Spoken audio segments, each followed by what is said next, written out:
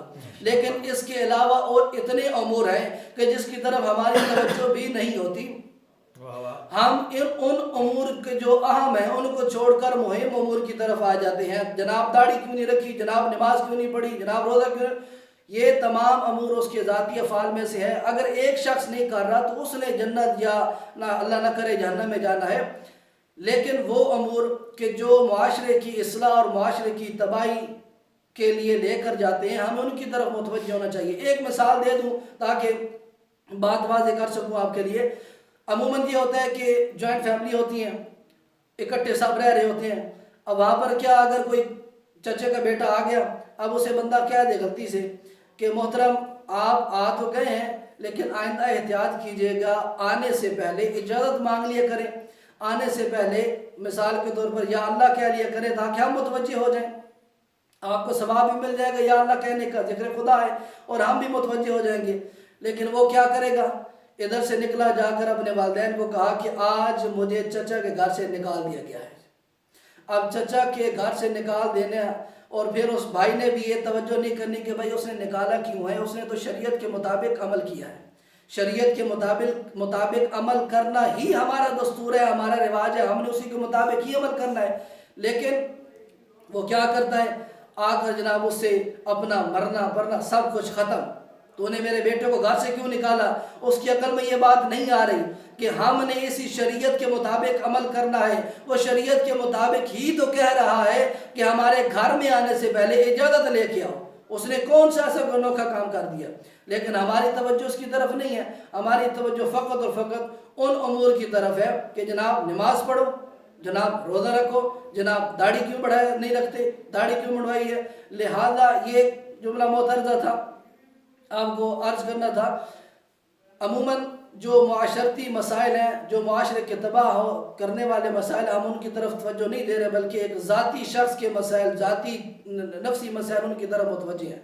بہرکیف عرض کرنا تھا کہ ہمارے تمام امور شریعت کے مطابق ہیں۔ تو آئیں، ہمارے پاس بہت سے رواج ہیں، بہت سے رسوم ہیں، ہمارے پاس خوشی کے بہت سے ایسے مواقع ہیں کہ جس وقت ہم خوشی تو مناتے ہیں، لیکن کیا شریعت کے مطابق مناتے ہیں یا نہیں؟ تو بہتر طریقہ یہی ہے کہ ہم وما ینطق عن الہوا کے مصداق سے ہی پوچھ لیں کہ خوشی منانے کا طریقہ کیا ہے۔ بسم اللہ۔ تو قرآن کی طرف نگاہ دوڑاتے ہیں۔ قرآن میں سورہ نصر، بسم اللہ الرحمن الرحیم، اذا جاء نصر اللہ والفتح ورأیت الناس يدخلون فی دین اللہ افواجا فسبح بحمد ربک واستغفر۔ کیا فرمایا کہ اے حبیب جس وقت تو دیکھ رہا ہے کہ خدا کی تیرے لیے، تیری فوج کے لیے نصرت آ گئی ہے، اب تو فاتح قرار پا گیا ہے، اور تو دیکھ رہا ہے کہ لوگ تیری فوج میں فوج در فوج داخل ہو رہے ہیں، تیرے گروہ میں لوگ گروہ در گروہ داخل ہو رہے ہیں، تیرے لشکر میں لوگ لشکر در لشکر داخل ہو رہے ہیں، تو کیا کر؟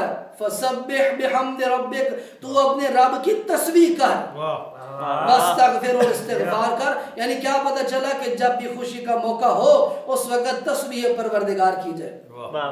اب آئیں چلتے ہیں رسول اکرم صلی اللہ علیہ وآلہ وسلم کے آخری اور پہلے حج کی طرف، کہ جب وہ تشریف لے کے آتے ہیں مقام غدیر پر، اس کو خم غدیر اس لیے کہا جاتا ہے چونکہ وہ ایک چوک ہے، چوراہا ہے، جس میں تمام لوگ اپنے اپنے گاؤں، اپنے اپنے قریے، اپنے اپنے قصبوں کی طرف تقسیم ہو جاتے ہیں۔ یہاں پہنچے جبریل امین آئے اور کہا کہ پیغام خدا ہے کیا کہ الیوم اکملت لکم دینکم واتممت علیکم نعمتی ورضیت لکم الاسلام۔ اے حبیب کبریا، آج کے دن دین کامل ہو گیا، لیکن ایک شرط ہے، کچھ آیات آگے اگر چلیں اسی سورہ میں کچھ آیات آگے، یا ایھا الرسول بلغ ما انزل الیک من ربک ان لم تفعل فما بلغت رسالتہ۔ اے حبیب کبریا، اگرچہ دین کامل ہو چکا ہے لیکن اس کے ساتھ ایک شرط ہے، کیا کہ وہ چیز کہ جس کی ہم نے جو ہم نے تیرے اوپر نازل کیا ہے، اگر وہ تو نے لوگوں تک نہ پہنچایا تو تو نے سمجھ لے دین کا کوئی کام ہی نہیں کیا، اور تو لوگوں سے نہ ڈر، میں پروردگار ہوں نا تجھے بچانے والا، تو ڈر نہیں لوگوں سے، میں تجھے بچاؤں گا۔ تبلیغ کر کس چیز کی؟ روایات دیکھیں، کتب اہل سنہ و تشیع اٹھا کے دیکھیں، اس میں ملتا ہے کہ وہ جو تبلیغ تھی وہ ولایت علی بن ابی طالب تھی۔ تو میں یہاں جملہ کہنا چاہتا ہوں کہ سب سے پہلا مبلغ ولایت علی رسول خدا خود ہے۔ اب کیا ہوا؟ سب جس وقت یہ آیت آ گئی، اب آیت آنے کے بعد کہا یا بلال کو حی علی خیر العمل، حی علی خیر العمل کی صدا بلند ہوئی۔ سب لوگوں نے حیران و پریشان ہو کر دیکھا کہ آخر یہ اس صحرا میں، اس صحرا میں آخر محمد مصطفیٰ صلی اللہ علیہ وآلہ وسلم کو خیر عمل کون سا آن پہنچا؟ نہ تو کوئی درخت ہے کہ کوئی سایہ ہو، نہ کوئی پانی ہے کہ اپنی پیاس بجھا سکے۔ اتنا اہم کام کون سا آن پہنچا کہ اس جگہ پہ حی علی خیر العمل کی صدا بلند کر دی، کہا پیچھے والوں ذرا رفتار بڑھاؤ، نزدیک آؤ، آگے جو چلے گئے ہو تھوڑا سا پیچھے آؤ، جو دور دور ہو تھوڑا قریب ہو جاؤ۔ اب قریب ہونے کے بعد یا حبیب کبریا فرمائیے کیا حکم ہے؟ تو کہا کہ ذرا اونٹوں سے نیچے اترو اور اپنے پلان اتارو۔ پلان اتارنے کے بعد پلانوں کا ممبر بنایا گیا، پلان کے اوپر پلان، پلان کے اوپر پلان بنانے کے بعد ایک عالیشان ممبر بنایا۔ ممبر بنانے کے بعد اب نظر دوڑائی مجمع میں، کہاں ابن عم، کہاں یا علی تشریف لائیے۔ مولا علی کو بلایا۔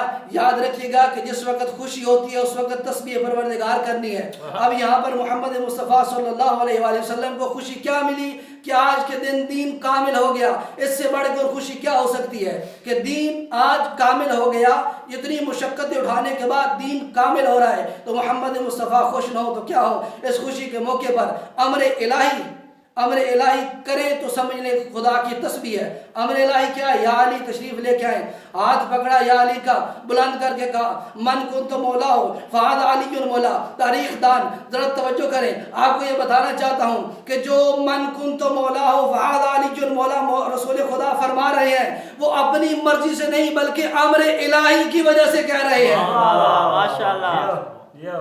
چونکہ اگر امر الہی نہ ہوتا تو وہ وما ینطق عن الہوی ان هو الا وحی یوحی کا مصداق ایسے کہتا من کنت مولا فہذا علی المولا۔ جس وقت تک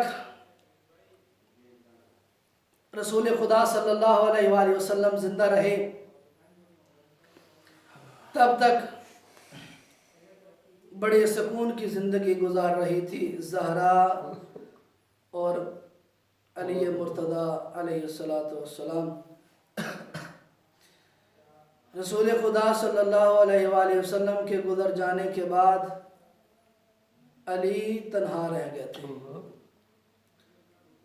علی جیسا کوئی مظلوم نہیں۔ ایک دن گھر میں داخل ہوتے ہیں، بی بی نے پوچھا یا علی میں نے سنا ہے کہ لوگوں نے آپ کو سلام کرنا چھوڑ دیا ہے۔ مولا نے کہا زہرا بات اگر یہاں تک ہوتی تو خیر تھی، لوگوں نے میرے سلام کا جواب دینا تک گوارا نہیں کیا۔ مولا کو کوئی قصور نہیں تھا۔ تاریخ میں ملتا ہے کہ اگر علی کو شہید کیا بھی گیا تو شدت عدالت کی وجہ سے۔ ارے میرے مولا کو جب ضرب لگی، ضرب لگنے کے بعد اٹھا کر لے جا رہے تھے اپنے گھر کی طرف تو کہا حسن بیٹا ذرا رکو، صحابہ کے مجمع کو کہو اپنے اپنے گھروں کو چلے جاؤ۔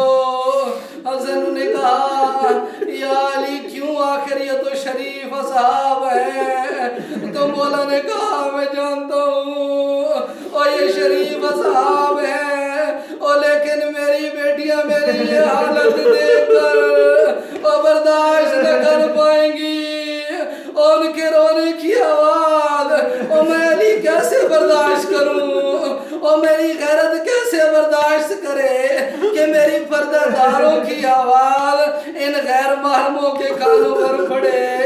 میں ادب سے ایک سوال کروں گا مولا اجرکم عند اللہ، میں ادب سے سوال کروں گا میرے مولا، اور جب کربلا کا میدان تھا اور حضرت عباس اور امام حسین شہید ہو چکے تھے اور یہی زینب و کلثوم تھی، اور جو کربلا سے لے کر کوفہ تک اور کوفہ سے بازاروں سے لے کر دربار شام تک اور یہی زینب تھی اور شریف اصحاب نہ تھے بلکہ شرابیوں کے لوگ تھے اور یزیدی فوج تھی۔ میرے مولا آپ نے کیسے برداشت کیا ہوگا اس وقت، اور جب زینب سلام اللہ علیہ